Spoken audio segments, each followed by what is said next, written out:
Bendiciones, hermanos. Espero que estén muy bendecidos. Mi nombre es Carlos y les mando un fuerte abrazo desde Honduras. El youtuber católico Santiago Alarcón hizo un video hablando sobre el asunto de los hermanos de Jesús, un tema que a mi parecer es muy interesante y a la vez bastante complejo. Santiago Alarcón se aventuró muy pronto a defender la doctrina católica y decidió hacerlo con uno de los temas más complejos del mundo académico, la cuestión de los hermanos de Jesús. En mi sano consejo le digo a Santiago Alarcón que se tome su tiempo en estudiar y profundizar la doctrina católica para evitar decir algo que realmente no esté respaldado por la comunidad académica o que al menos evitar proponer tesis que actualmente se están descartando por no ser sostenible históricamente. Me di la libertad de escuchar todo el video de Santiago Alarcón porque él le pidió a las personas que lo estaban viendo que lo hicieran. Pude analizar sus argumentos. A continuación, daré mi respuesta a los puntos más importantes de su video. Así que comencemos. ¿Está bien? Entonces, en términos históricos, es altamente probable que Jesús no haya tenido hermanos, hijos de María y José. Bueno, al parecer ya iniciamos fuerte con el asunto. Según Santiago Alarcón, históricamente hablando, la tesis más plausible o más probable es que Jesús no haya tenido hermanos y que no hayan sido hijos de María y José. Lo que me sorprende es que él está dando el privilegio de la duda a las personas que sostienen una posición contraria a lo que él afirma. No impone como verdad absoluta la conclusión de entrada con la que inicia su exposición. Lo pone dentro del campo de la probabilidad, lo cual considera que es más probable que Jesús no haya tenido hermanos. Yo, por el contrario, bueno, voy a defender la tesis más probable, la cual es que Jesús sí tuvo verdaderos hermanos, pero también le daré el privilegio de la duda a Santiago Alarcón. No voy a imponer esta creencia como una verdad absoluta, sino que va a estar en balanza a medida que se pueda probar. Sin embargo, la última palabra la va a tener la audiencia. Bueno, obviamente el católico va a sostener de que María permanece virgen perpetuamente, ¿se entiende? Parece que Santiago Alarcón no está informado que dentro de las filas de la Iglesia Católica existen muchos católicos que no aceptan la perpetua virginidad de María. El caso más famoso fue el recién fallecido erudito católico John Paul Meyer, escritor de una de las mejores obras del Jesús histórico. Este erudito católico fue elogiado ni más ni menos que por el Papa Benedicto XVI, Joseph Ratzinger, considerado incluso uno de los mejores teólogos contemporáneos. Aquí en Latinoamérica los católicos se escandalizan con facilidad al escuchar a un erudito, sacerdote o laico afirmar que María tuvo más hijos aparte de Jesús. Pero en países de primer mundo como Norteamérica o en Europa, la creencia que María tuvo más hijos está teniendo aceptación en el mundo académico católico. Lo sorprendente es que estas personas dicen todo esto y el Vaticano no los excomulga. De hecho, John Paul Meyer murió en comunión con el Vaticano, a pesar que el Vaticano sabía de antemano lo que este erudito andaba diciendo en sus libros con respecto a este tema. Así que esta cuestión no es solamente de evangélicos. Un puñado de católicos también se unen a la tesis que María, en efecto, tuvo más hijos después de Cristo. Pero el evangélico va a decir, no, no, no, antes de que se meta una herejía por mis oídos, me voy a tapar los oídos, voy a cambiar de video. Cito lo que dice el historiador francés Pierre-Antonio Vergin con respecto a esta cuestión sobre la creencia de los hermanos biológicos de Jesús. En nuestros días es aceptado por la mayoría de los exegetas protestantes y un número de eminentes de exegetas católicos, cuya probidad erudita es más fuerte que su alineamiento dogmático. ¿Qué te parece si dejamos hablar primero, antes de empezar el tema, dejamos hablar a los primeros protestantes, a los reformadores, a los que comenzaron todo este movimiento llamado la Reforma Protestante? ¿Qué opinaban ellos respecto a María? Bien, haces bien en citar a los reformadores con respecto a este tema, ya que tengo que darte la razón que existen muchos evangélicos fanáticos que consideran que la doctrina de la perpetua virginidad de María es cuestión únicamente de la doctrina católica romana. Lo que ignoran estas personas es que los reformadores, en efecto, creían que María fue perpetuamente virgen, aunque hay un tema de debate con la cuestión de Juan Calvino, pero ese no es el tema por acá. Lo que sí debemos dejar claro es que la reforma protestante dejó a la disposición de la conciencia de las personas aceptar o rechazar esta creencia. Es decir, los reformadores no miraron la doctrina de la perpetua virginidad de María como un dogma de fe obligatorio para los cristianos. De hecho, el mismo reformador Martín Lutero dijo lo siguiente: la Escritura no discute ni habla de la virginidad de María después del nacimiento de Cristo, asunto que preocupa mucho a los hipócritas, como si fuera algo de suma importancia de lo que dependiera toda nuestra salvación. Incluso Martín Lutero le molestaba que las personas defendieran esta creencia como una doctrina esencial de la fe. En palabras muy duras, dijo lo siguiente: si les preguntas por qué se aferran tan fuertemente a la virginidad de María, realmente no sabrían decirlo. Estos idólatras estúpidos no hacen más que glorificar solo a la Madre de Dios, la exalzan por su virginidad y prácticamente la convierten en una falsa deidad. Debido a esa libertad que dejó la reforma en disposición de las personas, las personas podían entre aceptar o rechazar esta creencia. Fue que gradualmente se fue abandonando la doctrina de la virginidad perpetua de María, porque cada vez más improbable era sostener esta creencia, como bien dice el erudito Pedro Mártir, que fue un teólogo reformista italiano. No necesitamos creer nada que esté fuera de la palabra de Dios. No es necesario creer que María permaneció virgen, ya que las escrituras no lo afirman explícitamente. Entonces, dejamos claro esto. ¿Los primeros protestantes creían que María fue una virgen perpetua? Sí, pero no consideraban esta creencia como un dogma de fe, como lo hace el catolicismo. Así que ellos lo dejaron a la disposición de la conciencia de las personas entre rechazarlo o aceptarlo. Y lo que precisamente están haciendo muchos evangélicos protestantes hoy en día es apelar a un derecho que la misma reforma protestante dejó a la disposición. Por cierto, le hago una corrección a nuestro amigo Santiago Alarcón. John Wesley no era reformador. La palabra griega adelfo no solo quiere decir hermano, sino también aplica muchas veces para referirse a un pariente como los primos. Esto fue tan predecible. Parece que el único caballito de guerra para defender que la palabra griega adelfo, hermano, puede significar otro parentesco y no necesariamente un hermano de sangre, es usar la Septuaginta. El asunto con este argumento es que la Septuaginta es una traducción desde el hebreo al griego. Y cuando los traductores de la Septuaginta traducen la palabra aj, lo hacen traduciéndolo como adelfo, es decir, hermano. Lo que Santiago ignora con este argumento es que los traductores estaban haciendo una traducción de forma mecánica, palabra por palabra. Por eso, cuando ellos traducen la palabra aj, lo traducen como hermano, porque precisamente esa es su forma de traducirlo, independientemente si el contexto demanda que fuese traducido de otra forma. Debemos recordar que esta palabra hebrea aj se usaba para referirse a varios parentescos familiares, incluidos los hermanos de sangre. Sin embargo, a la hora de ser traducido por regla general, esta palabra debe traducirse como hermano. Incluso las Biblias de crítica textual mantienen esta forma de traducción. Los traductores de la Septuaginta hicieron lo mismo con respecto a esta palabra. Ellos lo tradujeron sin problema como hermano, porque el contexto ofrecía suficiente información para que el lector no se confundiera con esa palabra. En cambio, el Nuevo Testamento no es una traducción desde el hebreo al griego. Los escritores del Nuevo Testamento estaban escribiendo los evangelios y sus cartas directamente haciendo uso del idioma griego.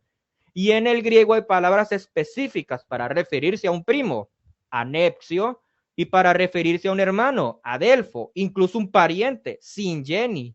Por lo tanto, los escritores del Nuevo Testamento no tenían por qué utilizar la palabra hermano para referirse a otro parentesco, pues ellos no estaban elaborando una traducción, ellos estaban escribiendo una obra literaria directamente desde el griego. Y dicho idioma tiene a la disposición las palabras específicas para referirse a un primo y a un hermano. Tampoco se puede decir que los autores del Nuevo Testamento estaban siguiendo una tradición hebrea de llamarle hermano a cualquier otro parentesco. Y este es un punto que vamos a abordar más adelante. Citaré lo que dijo el erudito católico John Paul Meyer. Realmente, cualquier analogía entre los documentos griegos del Antiguo y Nuevo Testamento con respecto al uso de adelfos por primos es discutible porque esas dos colecciones de escritos tienen un origen muy diferente. En el caso del Antiguo Testamento griego, se trata de una traducción griega, un griego que a veces de manera servilo-mecánica interpreta palabra por palabra un texto sagrado hebreo tradicional. Por eso no es sorprendente que en ocasiones emplea adelfos para traducir ag, cuando la palabra hebrea no significa hermanos, sino otra clase de parentesco. Pero los autores del Nuevo Testamento, cualquiera que sean las fuentes arameas, si es que hay alguna, subyacentes a ellos, ciertamente no tenían conciencia de estar tratando con un texto sagrado que debía ser traducido palabra por palabra de manera mecánica. Para que nadie me saque de contexto, digo, ¿la palabra Delfos quiere decir hermanos que comparten padre y madre? Claro que sí, pero no se limita a ese único significado. Bueno, a Santiago hay que recordarle que cuando los evangélicos decimos que Jesús tuvo hermanos, no estamos queriendo decir que Jesús compartió el mismo padre y la misma madre con sus hermanos, pues debemos recordar que Jesús no es hijo biológico de José. Por lo tanto, Jesús tiene hermanos biológicos por parte de María, es decir, medios hermanos. Así que la palabra hermano también se puede usar para una persona que solamente comparte a uno de los dos padres. Santiago parece no entender la cuestión del debate con respecto a la palabra adelfo. Como ustedes pueden ver, él ha colocado en la parte inferior del video 3 citas bíblicas donde la palabra adelfo no significa hermano de sangre, los cuales son Mateo 5:22, Mateo 7:3, Mateo 12:50. Pero parece que Santiago se le olvida que tanto protestantes como católicos están de acuerdo que la palabra adelfo se puede usar en un sentido literal cuando se trata de parentescos familiares, o en un sentido simbólico para referirse a una persona que pertenece al mismo clan, a las mismas ideas, la religión o país. Las citas bíblicas que muestra en pantalla no están abordando la cuestión del parentesco familiar, y ese no es el punto del debate. Ningún erudito católico, protestante, ortodoxo discute que cuando la Biblia habla de los hermanos de Jesús, realmente aquí está abordando el asunto del parentesco familiar. Nadie sugiere que hermano puede significar un sentido espiritual. El debate surge en saber cuál es el verdadero parentesco familiar de los hermanos de Jesús. Santiago no tiene por qué estar colocando citas bíblicas donde adelfo significa obviamente hermano en un sentido espiritual o en un sentido simbólico, porque ese no es el debate aquí. La palabra hermano figura 343 veces en el Nuevo Testamento y no hay ni un solo caso donde esta palabra se está aplicando a un primo. Cuando tomamos en consideración solamente los pasajes del Nuevo Testamento donde emplea la palabra adelfo para referirse a un parentesco familiar, nos llevamos la sorpresa que siempre se utiliza para referirse a hermanos de sangre, nunca para referirse a un primo. Y recalco nuevamente, no existe ni un tan solo pasaje del Nuevo Testamento donde a un primo se le llame hermano. De hecho, podemos notar perfectamente que los escritores del Nuevo Testamento saben hacer distinción entre un hermano, un primo y un pariente. En la siguiente tabla podemos observar cómo en el Nuevo Testamento ocurre tal distinción de los parentescos. Invito al hermano Santiago Alarcón a conseguir una Biblia interlineal o buscar la fuente original del texto griego y verificar las citas bíblicas que le estoy colocando en pantalla. Como usted puede notar, hermano Santiago Alarcón, la Biblia distingue un hermano, un primo y un pariente. No utiliza la palabra hermano de forma intercambiable para referirse a un primo. Nunca lo hace. Por más que te esfuerces, no vas a encontrar ni un solo ejemplo. Pero creo que el caso más notorio es el asunto del apóstol Pablo, donde claramente hace distinción de los parentescos familiares. Escribe sus cartas haciendo uso del idioma griego. Y lo que es más sorprendente aún, sus cartas están dirigidas a comunidades gentiles de cristianos, desconocedores de la cultura judía hebrea. Por lo tanto, no tendría sentido que el apóstol Pablo empleara un lenguaje semítico para una comunidad que no iba a entender ese lenguaje, que por cierto lo desconocía. Más bien parece que el apóstol Pablo entiende muy bien la distinción entre un hermano, un primo y un pariente. Dice que Bernabé es primo de Marcos. Dice que Herodión es su pariente. Y finalmente dice que Santiago es hermano de Jesús. Uno no puede ignorar el hecho de que el apóstol Pablo en efecto sabe distinguir los parentescos familiares y nunca emplea la palabra hermano para referirse a un primo o a un pariente. Lo mismo sucede con el resto del Nuevo Testamento. Nunca a un primo o pariente se le llama hermano. Un ejemplo, cuando Lázaro muere, Marta sale al encuentro de Jesús y le hace un reclamo diciendo: Señor, si hubiese estado aquí, mi hermano no hubiera muerto. Jesús más adelante le dice: tu hermano resucitará. ¿Habrá algún católico que se le haya cruzado por la cabeza que el hermano de Marta es en realidad el primo, el hermanastro o el sobrino? No. Hasta el momento todos los eruditos de todas las religiones cristianas están de acuerdo que Lázaro es hermano de Marta. Interpretan la palabra adelfo en su sentido natural. ¿Por qué debe ser diferente con el caso de Jesús y sus hermanos? Lo mismo se repite con todo el Nuevo Testamento. La palabra hermano no significa primo, significa hermano. El erudito católico Jerónimo Acher Neyer, que es un jesuita, erudito y profesor del Nuevo Testamento en la Universidad de Notre Dame, concluye lo siguiente: ninguna evidencia lingüística justifica nuestra interpretación de los pasajes del Evangelio sobre Jesús como hermanos y hermanas como primos. Por lo tanto, los autores del Nuevo Testamento aparentemente entendieron a los hermanos de Jesús como hermanos de sangre, no como primos o hermanastros. Entonces, todos esos montones de citas bíblicas que Santiago Alarcón dice tener para demostrar que hermano no se limita solamente a significar hermano de sangre, solo se trata de citas bíblicas que tienen su imaginación. Porque cuando se utiliza la palabra hermano en referencia a un parentesco familiar, en el Nuevo Testamento únicamente se limita a un hermano de sangre. Santiago Alarcón no será capaz de citar ni un solo ejemplo donde a un primo se le está llamando hermano en el Nuevo Testamento.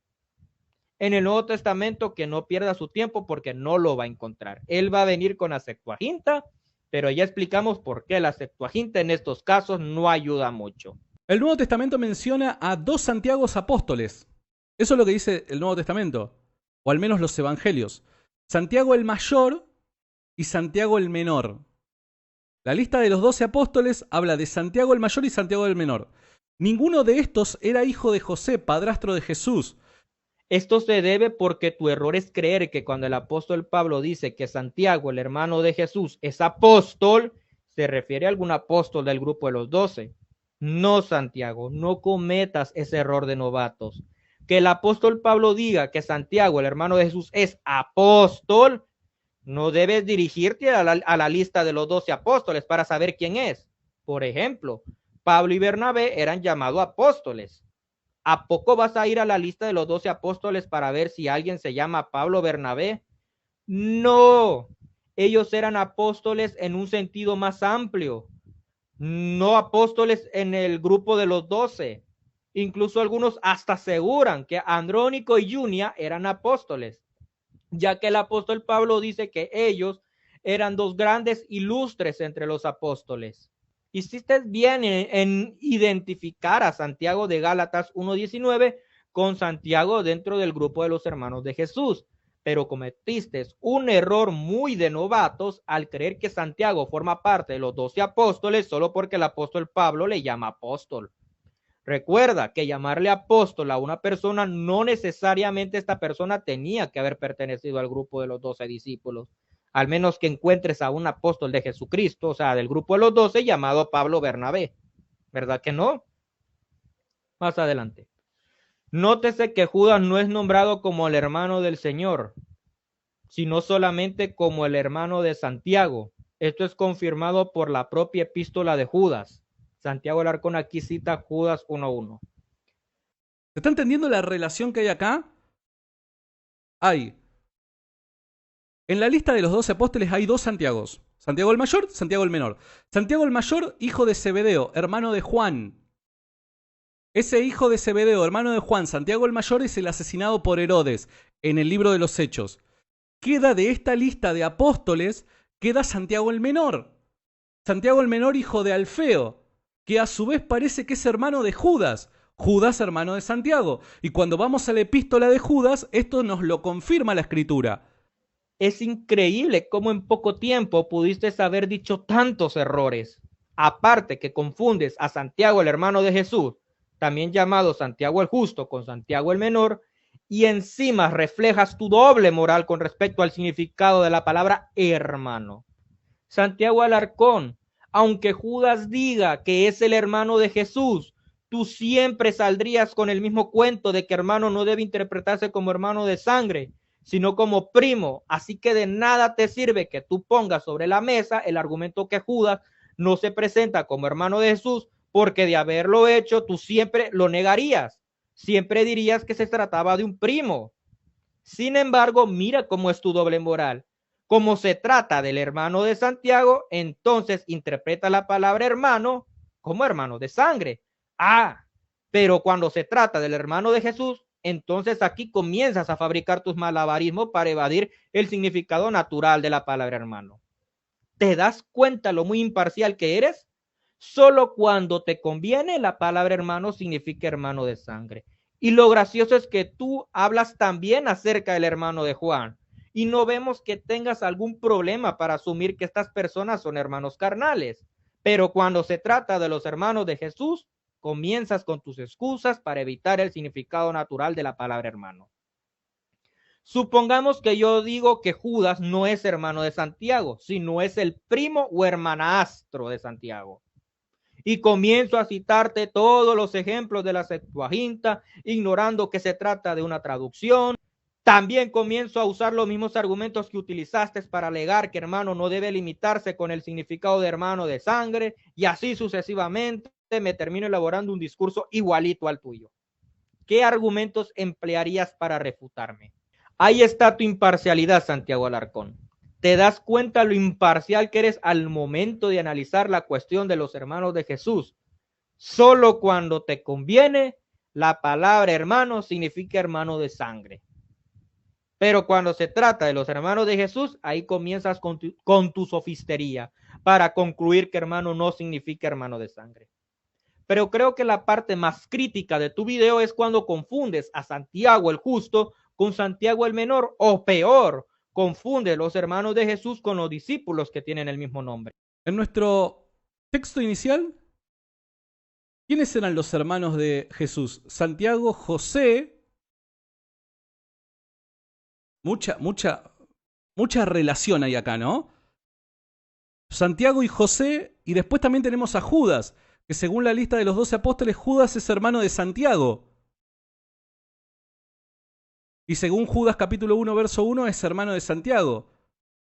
Y Pablo llama a Santiago apóstol y hermano del Señor, tal y como lo dice este texto, haciendo referencia a sus hermanos. Pero resulta que Santiago y José no compartían madre, o sea, con Jesús, sino que era otra la madre de Jesús.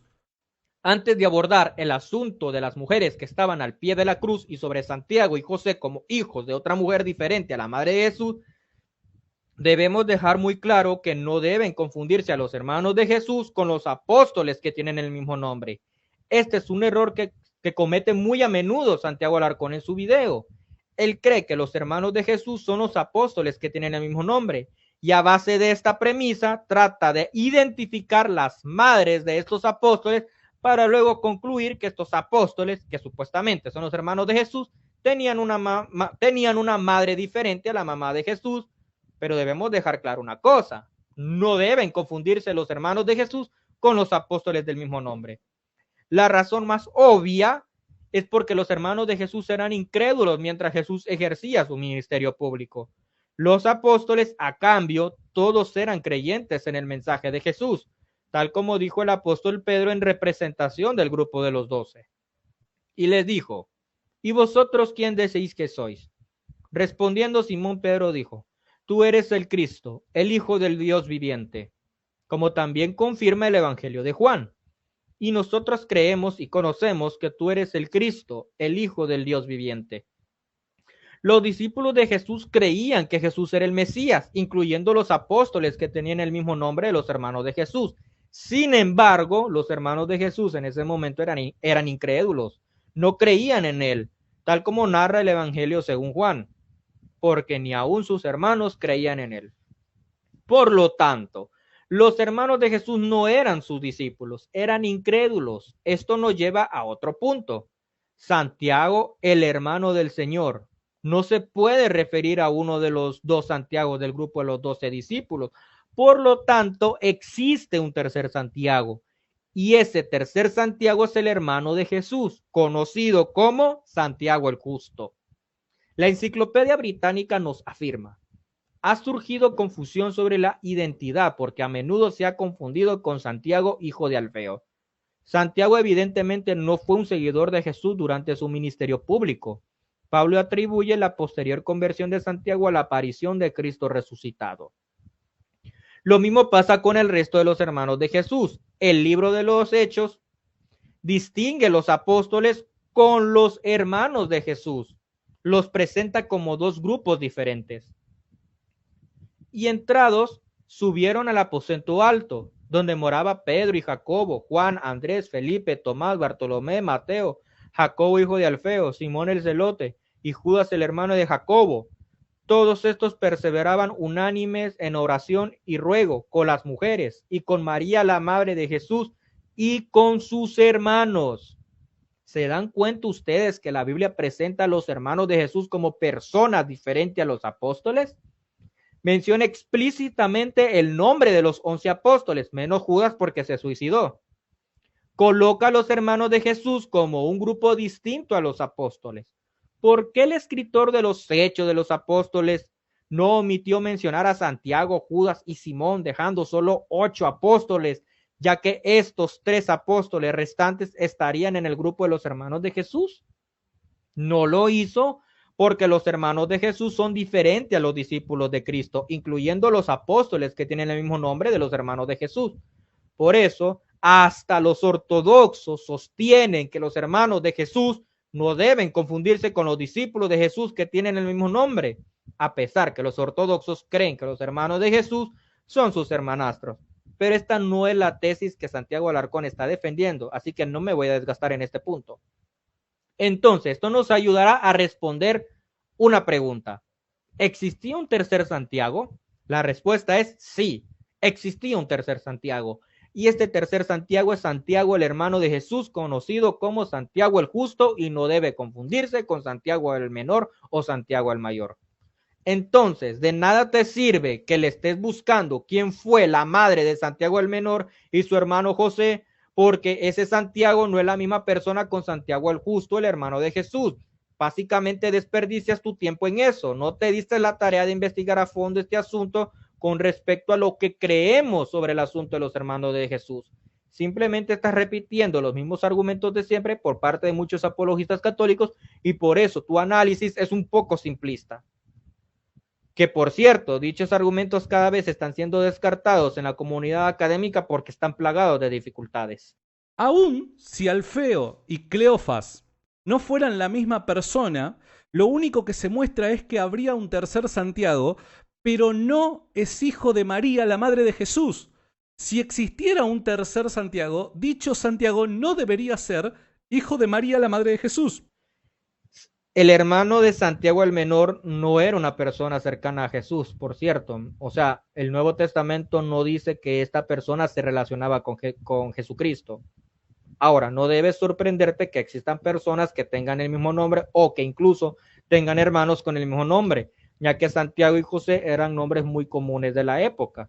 Incluso los católicos romanos postulaban que María tenía una hermana llamada María. Así que no te sorprendas por esto, porque era muy normal que varias personas tuvieran estos nombres porque eran muy comunes.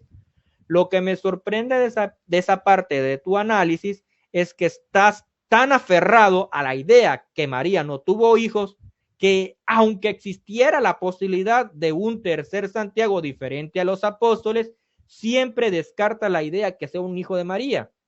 Pero no creas que el problema se acaba con afirmar que este tercer Santiago no necesariamente debe ser hijo de María, porque tendrías que explicar por qué entonces este tercer Santiago tiene el mérito de llamarse hermano de Jesús, al menos que quieras abrazar la tesis de los ortodoxos que alegan que los hermanos de Jesús son hijos de José de un matrimonio anterior y que por eso los hermanos de Jesús son llamados sus hermanos en un sentido legal. Pero esta tesis es más especulativa que comprobable. Los ortodoxos tienen esa dificultad, que no pueden demostrar bíblicamente que realmente los hermanos de Jesús son sus hermanastros. En cambio, la tesis que alega que eran sus primos, pues tiene un aparente sustento bíblico que solo es pura fachada. Pero al menos lo tiene, aunque sea de mentira. Pero como hemos visto a lo largo de este video, la tesis de los primos de Jesús no tiene un sustento bíblico sólido. Aparte de generar problemas y dificultades, entonces Santiago tendría que abrazar la teoría que los hermanos de Jesús son sus hermanastros si quiere eliminar estas dificultades. Si a Santiago Alarcón quisiera abrazar la tesis que los hermanos de Jesús son sus hermanastros, tiene un problema de frente, que la Biblia en ningún lado dice que José tuviera hijos de un matrimonio anterior. Santiago Alarcón, si un dado caso acepta esta tesis de los ortodoxos, tendría que resignarse que no tiene de qué forma sustentar bíblicamente que los hermanos de Jesús son sus hermanastros, y siempre quedará ese vacío que no podrá llenar por mucho que lo intente. Pero le tenemos la otra opción, si él la quiere aceptar: creer que los hermanos de Jesús son realmente sus hermanos, ya que goza de más plausibilidad filológica y evita los problemas que genera la creencia que los hermanos de Jesús son sus primos. Porque fíjate, confundes a los hermanos de Jesús con los apóstoles del mismo nombre, confundes a Santiago el menor con Santiago el mayor, y tienes la dificultad de que en ninguna parte del Nuevo Testamento hermano significa primo. Entonces tienes estos problemas de frente, problemas que te los podrías ahorrar si creyeses que los hermanos de Jesús son sus hermanastros. Pero claro, tienes otro problema más grande de frente, que esta teoría bíblicamente no se puede sostener. Así que siempre quedarás con ese vacío, esa tristeza de no poder de alguna forma demostrar bíblicamente esta teoría. Así que mejor la tesis de los primos de Jesús tiene una fachada, pero es una fachada, un supuesto sustento bíblico de fachada. Los hermanos de Jesús no eran parte de sus apóstoles. Esto es importantísimo. Pero no todos los hermanos de Jesús. ¿Está bien? Mateo capítulo 12, verso 46 dice: mientras él aún hablaba a la gente, he aquí su madre y sus hermanos estaban fuera, y le querían hablar. Y le dijo uno: he aquí, tu madre y tus hermanos están afuera, y te quieren hablar. Respondiendo él, al que le decía esto, dijo: ¿quién es mi madre y quiénes son mis hermanos? Y extendiendo su mano hacia sus discípulos, dijo: he aquí mi madre y mis hermanos. ¿Esto qué quiere decir? ¿Que María, la madre de Jesús, no era discípulo de Jesús? No, es una tontería afirmar eso. Evidentemente parece María que Santiago Alarcón no se da cuenta que nosotros, cuando alegamos que los hermanos de Jesús no formaban parte de los discípulos de Cristo, no lo hacemos únicamente aludiendo a la distinción que se hace en Mateo 12:46. El texto de Hechos, capítulo 1, 13 al 14, refleja muy bien que el grupo de los hermanos de Jesús es un grupo aparte de los discípulos de Cristo. No creo que sea necesario volver a repetir el argumento porque ya lo dejé muy claro. Pero lo irónico de esta parte del análisis de Santiago Alarcón es porque él mismo se está colocando la soga al cuello. Pues en este episodio de los evangelios, Jesús está transfiriendo los nombres de los parentescos familiares a sus seguidores, pero en un sentido espiritual. Es decir, Jesús quiere dar a entender que afuera está su madre y sus hermanos carnales, pero aquí adentro están mi madre y mis hermanos espirituales. Pero supongamos que los hermanos de Jesús que estaban allá afuera eran sus primos. Jesús quiso decir que mi madre y mis primos son los que hacen la voluntad de mi Padre que está en los cielos. No. O sea, pierde fuerza el aforismo que Jesús quiere dar a entender aquí. Jesús quiere enseñarle a sus seguidores que ahora ellos son su nueva familia en un ámbito espiritual.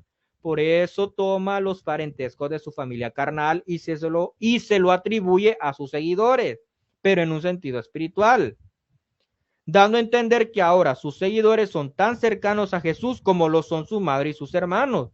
Pero imagínate, Jesús nos está enseñando que ahora todos los que hacen la voluntad de Dios son primos. O sea, eso sería ridículo, ¿verdad? Mi madre y mis hermanos, no. Mi madre y mis primos. Qué lógico suena eso, ¿verdad, Santiago Alarcón? Bueno, ¿no es este el primogénito? Lucas capítulo 2, verso 7 habla de que Jesús es el primogénito de María. Entonces muchos van a decir que, que como es el primogénito, se sobreentiende de que María tuvo más hijos. Bueno, esto no necesariamente quiere decir eso. Por dar un ejemplo, podría haber señalado un montón de ejemplos bíblicos, pero por una cuestión de tiempo señalo solamente algunos. ¿Está bien? Eso lo quiero aclarar nada más.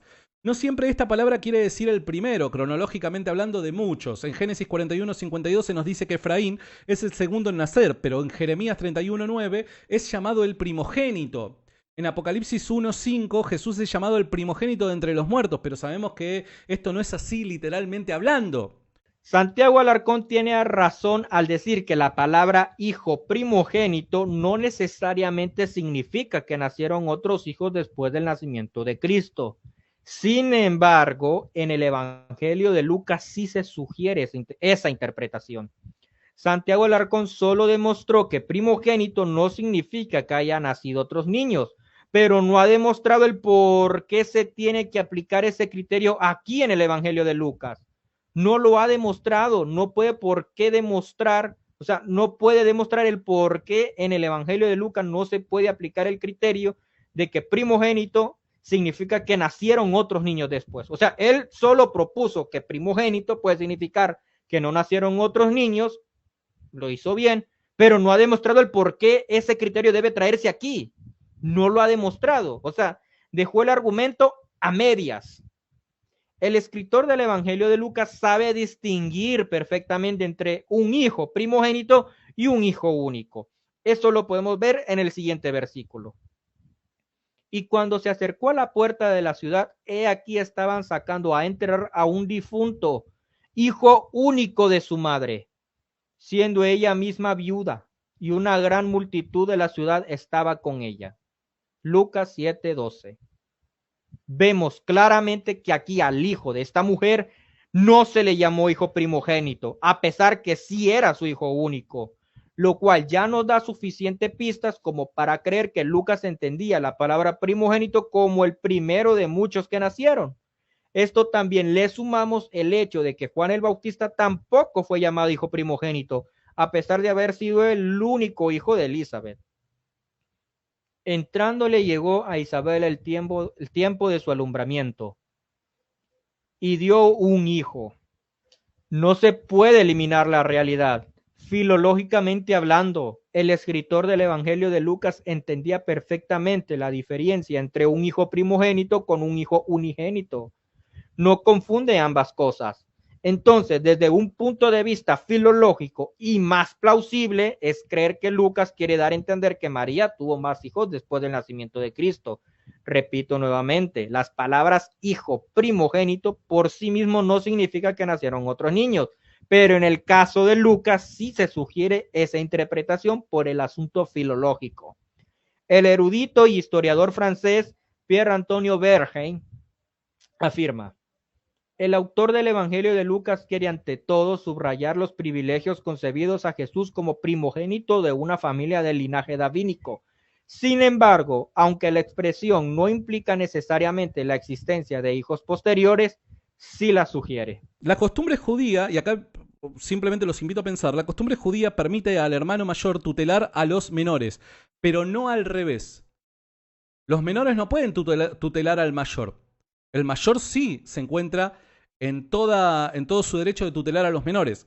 Pero en Juan capítulo 7, verso 3 y 4 y Marcos capítulo 3, verso 21, la Biblia nos señala de que los hermanos de Jesús estaban exhortándole muchas veces o trataban de corregirlo de alguna manera. Bueno, parece que Santiago Alarcón está omitiendo que más que un aparente consejo por parte de los hermanos de Jesús, lo que se ve principalmente es una forma de burla, lo que le están haciendo a los hermanos de Cristo. Los hermanos de Jesús creían que Jesús había enloquecido. Por eso ellos toman estas actitudes hacia Jesús porque piensan que su hermano es un loco. O sea, Santiago Alarcón está eliminando los antecedentes de los hermanos de Jesús para dar explicación del por qué los hermanos de Jesús tenían esta actitud hacia Jesús. Me parece que está omitiendo datos muy importantes y me parece que eso es muy poco ético de su parte. Por eso los hermanos de Jesús decían: sal de aquí, vete a Judea, para que también tus discípulos vean las obras que haces, porque ninguno que procura darse a conocer hace algo en secreto. Si estas cosas haces, manifiéstate al mundo. Pero el mismo Juan, o sea, el mismo Juan más adelante dice, porque ni aún sus hermanos creían en él. Los hermanos de Jesús incluso creían que Jesús era un loco. Por eso decía, está fuera de sí. Marcos 3:21. Por lo tanto, los hermanos de Jesús no podían darle el mismo respeto si creyeran que Jesús estaba en sus cabales. O sea, Santiago Alarcón no explica de dónde surge esta actitud de los hermanos de Jesús. Simplemente saca de contexto los hechos narrados en los evangelios para decirle a las personas que estos hermanos de Jesús aparentemente no podían ser sus hermanos menores porque lo están aconsejando. Cuando en realidad lo que está pasando aquí es que los hermanos de Jesús se están burlando de Cristo porque ellos creen que Jesús es un loco y por lo tanto no creían que Jesús era el Mesías. Como dice el dicho, un texto fuera de su contexto es un pretexto. Por eso, más que un simple consejo, lo que vemos es una forma de burla de los hermanos de Jesús hacia Cristo. Y los antecedentes nos muestran que los hermanos de Jesús creían que Jesús había enloquecido. Ahora, preguntémonos algo. Los hermanos de Jesús hubieran hecho esto si hubiesen creído que Jesús era realmente el Mesías, probablemente no lo hubieran hecho. Por otro lado, si Jesús tuvo hermanos, ¿por qué le asigna el cuidado de su madre a un pariente como el apóstol Juan, hijo de Zebedeo? ¿Por qué le asigna el cuidado al apóstol Juan, hijo de Zebedeo?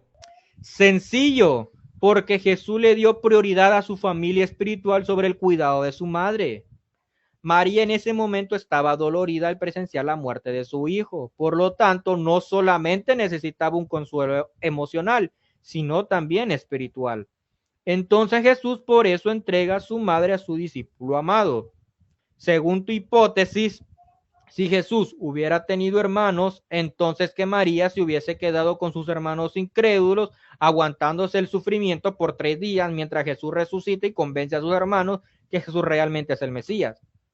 Pero me parece que no estás analizando el hecho que Jesús realmente le está dando prioridad a su familia espiritual, porque está tomando en consideración el dolor ni más ni menos que de su propia madre. ¿O es que acaso tú, Santiago Alarcón, vas a dejar a tu madre sufriendo 3 días, teniendo la posibilidad de hacer algo por ella para aliviar un poco su dolor? Bueno, Santiago Alarcón dice que Jesús podía dejar su madre a sus hermanos incrédulos y que la pobre María se aguantara 3 días de sufrimiento con ellos, en vez de dejarle a su disposición un apóstol para que la ayudara en su dolor y soportar este momento de prueba para que fuese un poco más leve. No, Santiago Alarcón dice que se hubiese quedado con los hermanos incrédulos de Jesús y que María se hubiese aguantado 3 días de horrible sufrimiento mientras Jesús espera. Vaya, qué amor de hijo hacia una madre. Muy bien, pero aquí viene el siguiente problema. ¿Quiénes cuidaban de María mientras Jesús estaba predicando? ¿Sus primos? ¿Los hijos de José de un matrimonio anterior? ¿O acaso María se fue a vivir con una de sus hermanas? No importa qué opción tú elijas, Santiago. María tuvo que estar al cuidado de alguien mientras Jesús estaba de un lado a otro predicando. Pero la cuestión es esta. ¿Por qué Jesús no siguió confiando en esas mismas personas que cuidaban de María y a cambio le pide a Juan que cuide de ella? Por lo mismo, Jesús le dio prioridad a su familia espiritual. No importa quiénes hayan cuidado de María, sus hijos, sus sobrinos, sus hermanos, sus padres o cuantos más tú quieras agregar a la lista. Jesús no siguió confiando en esas mismas personas y prefirió entregar su madre al apóstol Juan. Si tú analizas muy bien la situación, te darás cuenta que este argumento que tú colocas sobre la mesa no ayuda mucho en lo que pretendes. Ahora, los evangélicos que creen que los hermanos de Jesús eran los que cuidaban de María mientras Jesús estaba predicando, también sostienen que que Jesús no entregó su madre a sus hermanos incrédulos. Por eso, porque eran incrédulos. Pero este argumento perfecciona el argumento más bien. O sea, Jesús le da prioridad a su familia espiritual para que su familia espiritual, en este caso Santiago, cuide de María y le dé un poco de alivio en su dolor, tanto emocional como espiritual. Jesús no decide dejar a María en las manos de las mismas personas que estaban cuidando de ella mientras Jesús predicaba. Ahora, suponiendo que esas personas eran los hermanos de Jesús, con más razón Jesús tenía que entregar a María en manos de Juan, al menos de que Jesús haya sido un hijo indoliente que iba a dejar a su madre en manos de hermanos incrédulos. Pero yo no sé si Santiago Alarcón cree en esa tesis, porque parece que eso da a entender. En la peregrinación a Jerusalén, cuando Jesús tiene 12 años, no se mencionan hermanos. No hay hermanos en la peregrinación a Jerusalén. Y Jesús ya tiene 12 años. Fíjate que este argumento no solamente se está llevando de frente lo que alegan los protestantes evangélicos, también se está llevando de frente la tesis de los ortodoxos, pues según la teoría de los ortodoxos, los hermanos de Jesús eran hijos de José de un matrimonio anterior, pues tampoco se mencionan a los hermanastros de Jesús cuando Jesús se perdió en el templo. Así que, conclusión, esos hermanos de Jesús no eran hermanastros. Pero no, vuelvo y repito, aquí cometes, bueno, no cometes, estás dando el privilegio de la duda. Pero repito, si este argumento fuera verdadero, entonces sería una falacia, la falacia del silencio. Pero recordemos que el silencio no es prueba. Ahora, la pregunta aquí sería, ¿por qué María se tardó un día entero para darse cuenta que Jesús se le perdió? O sea, Jesús es el único hijo de María y Jesús se le pierde. Y María se tarda un día completo para darse cuenta que Jesús no está. Qué madre tan descuidada. O sea, un solo hijo y no lo puede ni cuidar. ¿Qué es más plausible entonces? En la hipótesis, y esto es más plausible, que María haya estado cuidando a los niños más pequeños y que por esa razón Jesús se le perdió, porque María creía que Jesús ya podía cuidarse solo y por lo tanto ella tenía que estar al tanto de los más pequeños y solo en la noche fue cuando se dio cuenta de la ausencia de Cristo. Y no creas que esta es una teoría nueva. Por ejemplo, el historiador Antonio Piñero también sostiene esta misma tesis. Lo cito. Es explicable que una madre amantísima que solo tiene un hijo tarde casi un día en caer en cuenta que se le ha perdido. Parece, por el contrario, plausible que si su mente estaba ocupada cuidando a los más pequeños, no tuviera problema especial en pensar que su hijo mayor, Jesús, estaba en algún grupo de algún amigo pariente. Solo por la noche, al reunirse la familia, pudo caer en cuenta de su ausencia.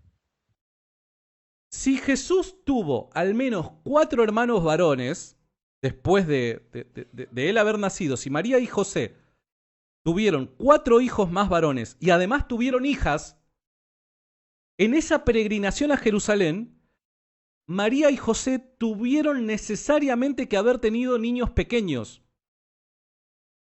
Ahora, le estaba permitido a la mujer, cuando estaba cuidando a niños pequeños, le estaba permitido no peregrinar a Jerusalén, sino que quedarse en la casa cuidando a los niños.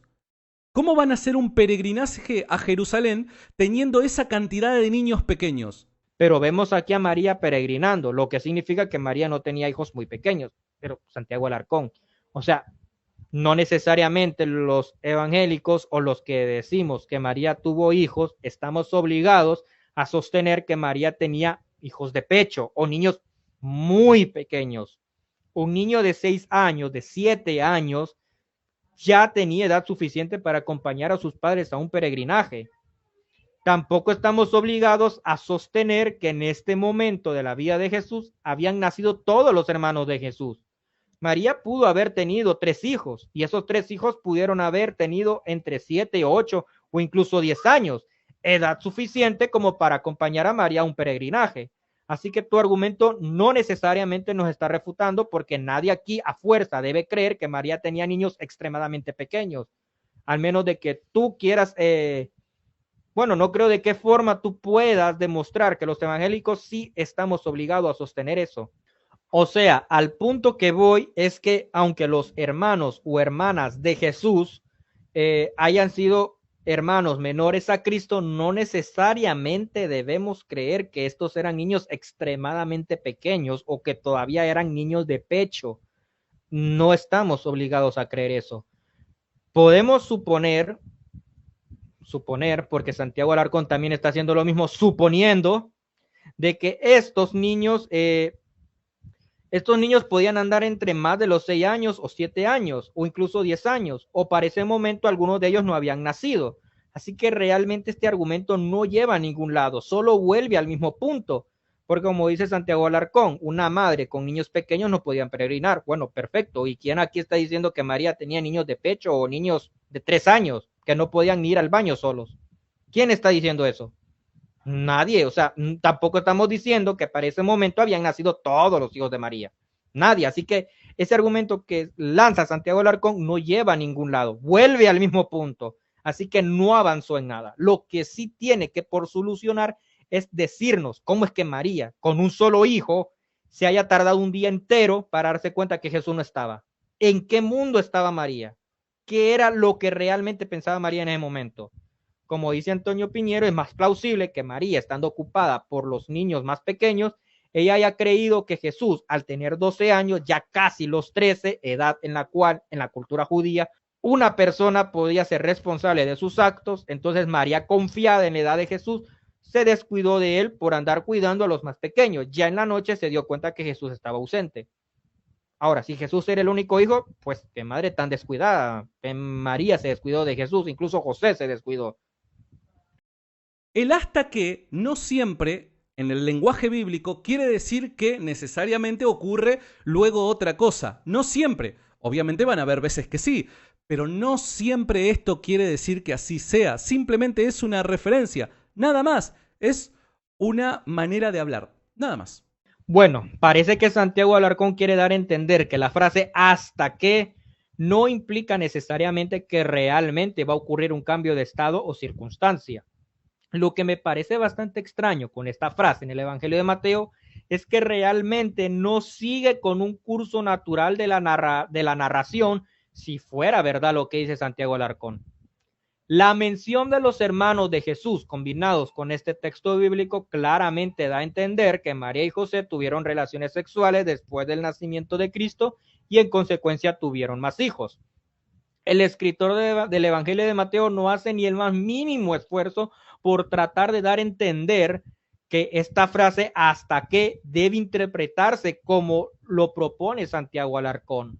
O sea, me parece extraño que alguien que está narrando la historia de un hombre que tiene como esposa a una mujer que se supone que será una virgen perpetua y se le ocurre escribir una frase tan literal que dicho esposo no tuvo relaciones sexuales con ella hasta que dio luz un hijo.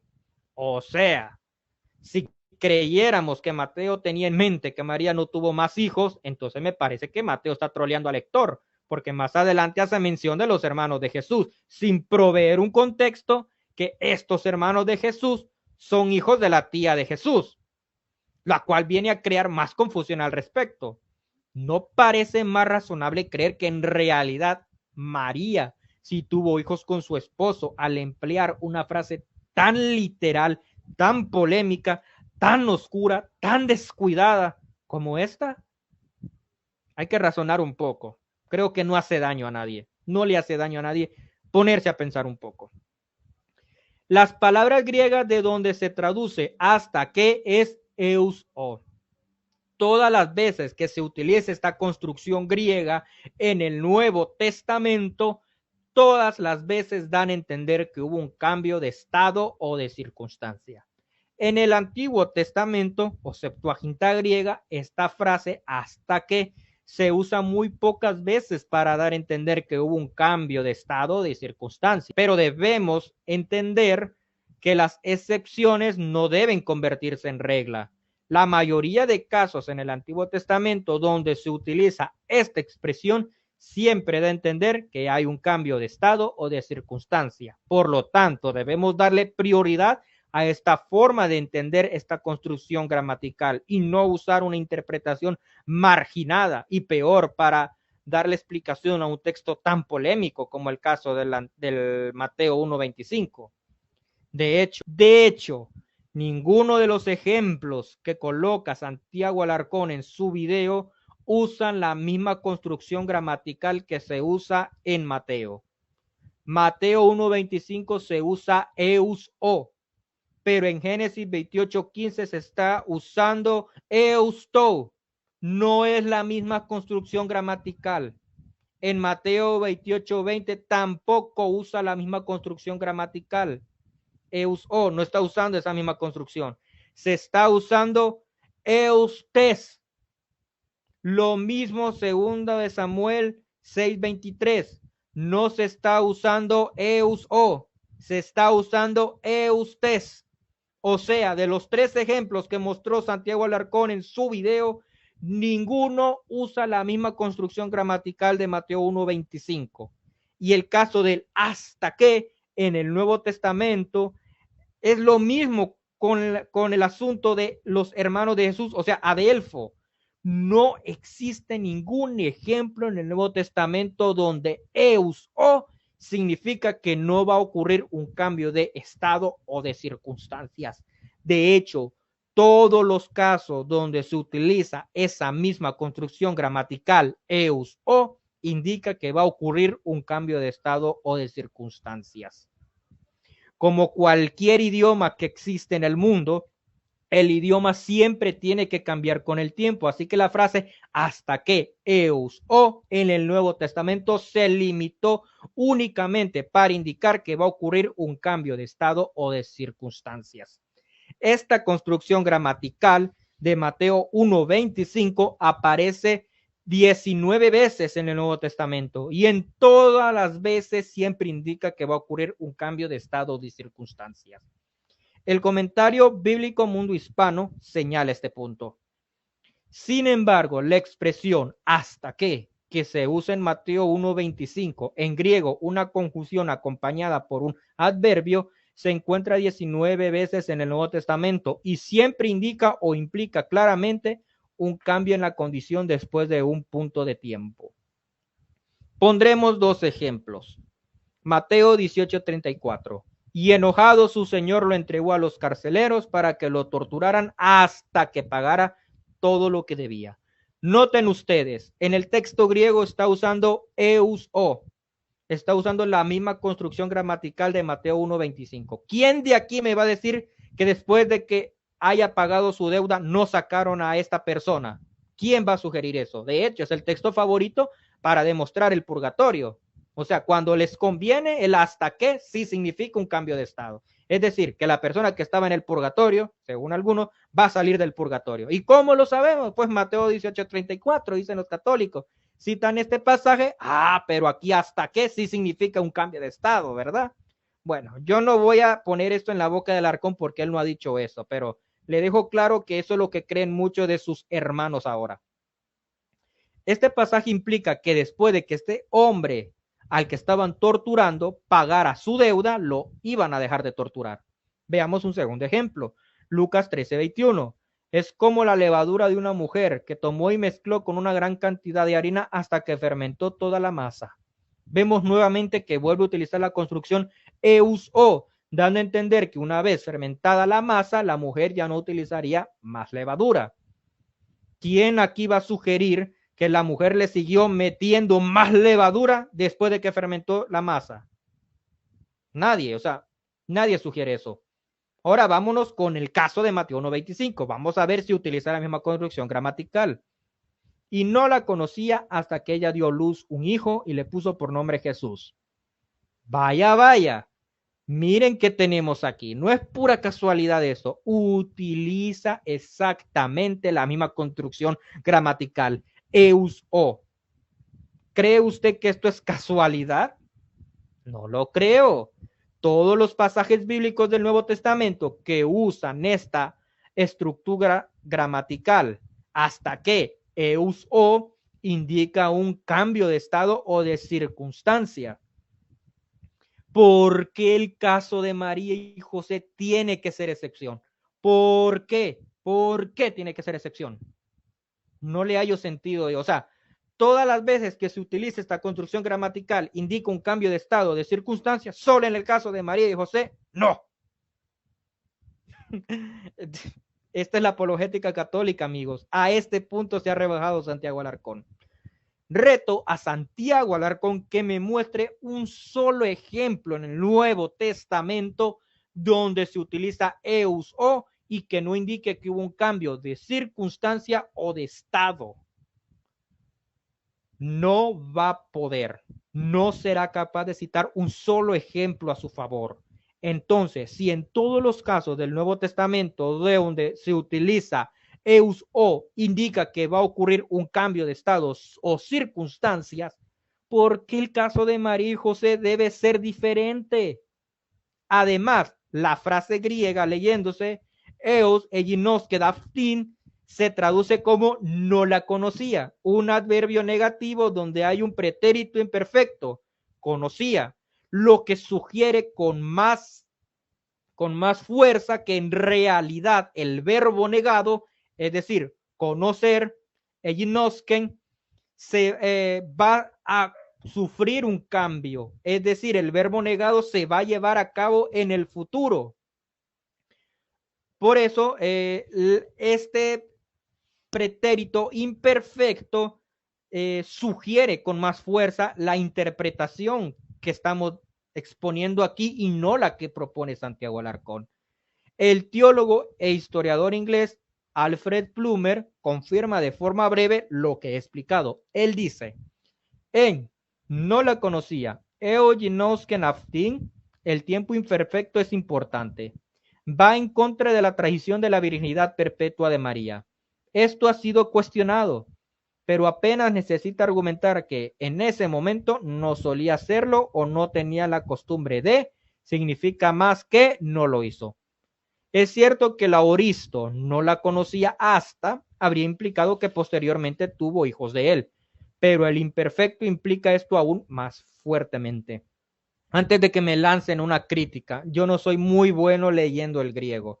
Desde este momento se lo digo, así que si me quieren descalificar por mi forma de leer el griego, pierden su tiempo porque desde ese momento se lo digo. No soy un buen lector de un idioma que desconozco como lo es el griego. Así que discúlpeme, pero yo creo que aquí lo que vale más es el argumento y no en la forma en como yo leo el griego. Si es que tienen algún sentido de coherencia. Muy bien. Vuelvo y repito, además, esta cita, combinado con la mención de los hermanos de Jesús en los 4 evangelios, sugieren que estos hermanos de Jesús son hermanos como tal. Adelfo nunca se utiliza para referirse a alguien que no sea un hermano de sangre. Eus o siempre se utiliza para dar a entender que hubo un cambio de estado o de circunstancias. Todos estos elementos combinados nos lleva fuertemente a la conclusión que los hermanos de Jesús realmente fueron sus hermanos. Y hay un punto que yo quiero tocar. No existe ningún pasaje en el Nuevo Testamento que indique que estos hermanos realmente eran primos. Simplemente indican que son sus hermanos. Es decir, 4 evangelios, una carta del apóstol Pablo y encima vuelve a mencionar a los hermanos de Jesús cuando hace su reclamo si podía llevar consigo una mujer cristiana, vuelve a mencionar a los hermanos de Jesús. Por lo tanto, tenemos en total 6 fuentes que hacen mención de los hermanos de Jesús y en las 6 fuentes nadie sugirió o dijo o empleó la palabra primo para referirse a los hermanos de Jesús. Deberíamos creer que estas personas de algún modo u otro estaban de acuerdo que cada vez que se iban a referir a los hermanos de Jesús lo iban a hacer utilizando a Adelfo y nunca a Nepsio. O sea que ya desde antemano y estas personas ya tenían algún plan, como una especie de conspiración. Deberíamos creer eso. Bueno, al parecer eso tendríamos que creer, pues resulta que 6 fuentes que cada vez que hablaban de los hermanos de Jesús nunca utilizaron otra palabra, nunca utilizaron anexio, nunca utilizaron singenis. Todos unánimemente, como si se hubieran puesto de acuerdo, utilizaron Adelfo. Parece ridículo y extraño, pero ¿dónde han visto ustedes que ocurra esta especie de anomalía? Bueno, el apóstol Pablo, como hemos citado anteriormente, hasta utilizó la palabra anexio para referirse al primo de Bernabé, pero cuando se trata de los hermanos de Jesús, utiliza Adelfo. Y vuelve, y esto mismo se repite en 6 fuentes, los 4 evangelios y 2 cartas. Y sumamos a esto también una obra del historiador Josefo Flavio, que no lo voy a traer en mención aquí porque no es necesario, pero pueden investigar. Él también habla del hermano de Jesús llamado Cristo. Por lo menos en total, de fuentes del primer siglo, al menos tenemos 7 fuentes y todas hablan del hermano de Jesús. Santiago o de los hermanos de Jesús utilizando Adelfo, nunca Anepsio o Singeni. Entonces, esto pasa con tremendo éxito el llamado criterio de la múltiple atestación de fuentes, lo cual sugiere fuertemente que los hermanos de Jesús son sus hermanos como tal. ¿Por qué? Porque varias fuentes confirman la existencia de estos hermanos y nunca empleando otra frase que no fuese hermano. Conclusión. Estos son los puntos que vamos a sacar en conclusión. 1. Santiago Alarcón no será capaz de mostrar un solo ejemplo en el Nuevo Testamento donde a un primo se le llama hermano. 2. Todos los casos donde se usa Adelfo en el Nuevo Testamento dentro de un contexto parental familiar, siempre se usa para referirse a un hermano de sangre. ¿Por qué los hermanos de Jesús deben ser excepción? 3. La Septuaginta es una traducción desde un texto hebreo, por lo tanto, traducía de forma mecánica palabra por palabra. Por eso vemos que al traducir la palabra aj, lo traduce como hermano, a pesar que no se estaba refiriendo prácticamente a un hermano de sangre, pero solamente estaba siguiendo una regla de traducción. El contexto le deja claro al lector cómo debe entenderse la palabra hermano, algo que no pasa en el caso de los hermanos de Jesús, donde los evangelios no proveen un contexto. 4. Santiago Alarcón confunde a Santiago el justo, hermano de Jesús, con Santiago el menor, hijo de Alfeo. 5. Santiago Alarcón confunde a los hermanos de Jesús con los apóstoles que tienen el mismo nombre. 6.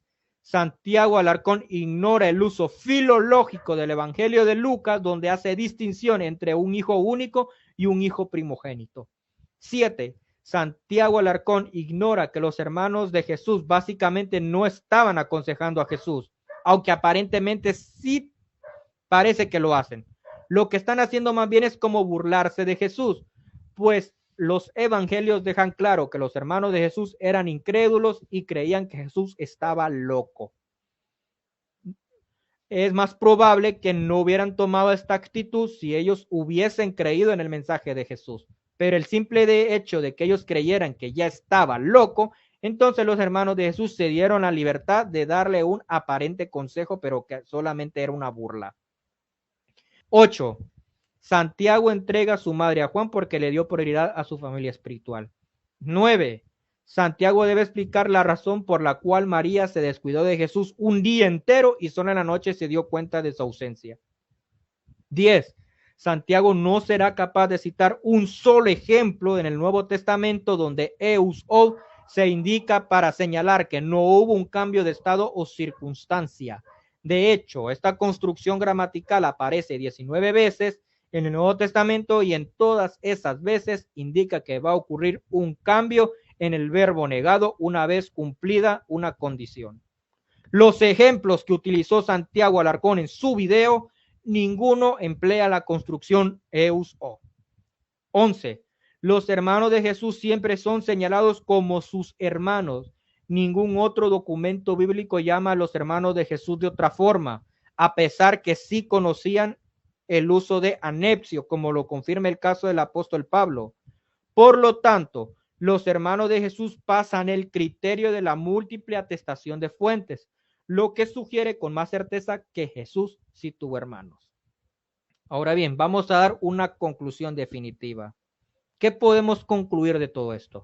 Bien, les diré que yo no voy a ser la persona que dará la conclusión. Lo va a dar un erudito católico para que después no digan que yo, por medio de mi fanatismo anticatólico, estoy sacando conclusiones que no son. No, vamos a dejar que un erudito católico saque la conclusión. En este caso, Jean-Paul Meyer, quien concluye.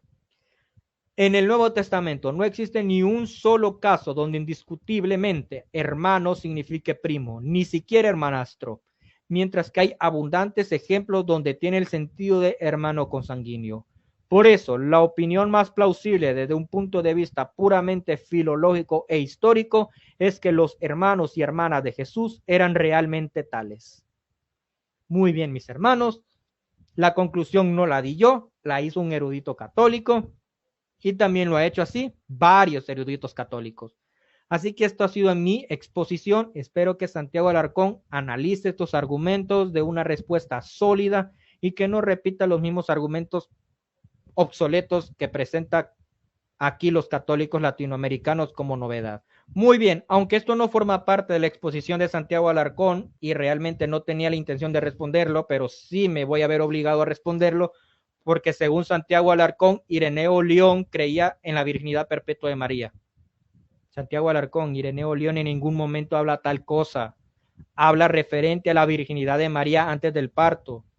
Te reto a que me cites ese texto de Ireneo donde habla acerca de la virginidad perpetua de María. Muy bien, hermanos, esto ha sido todo. Espero que les haya gustado el video. Realmente fue un gran privilegio para mí estar aquí compartiendo con ustedes. Compartan el video. Recuerden, aquí no vengo a imponer una verdad absoluta. Santiago Alarcón tiene el privilegio de la duda de creer que Jesús no tuvo hermanos, pero como hemos visto, es más probable que los haya tenido. Bendiciones, hermanos. Un abrazo desde Honduras. Espero que estén muy bien y me despido. Bendiciones. Chao.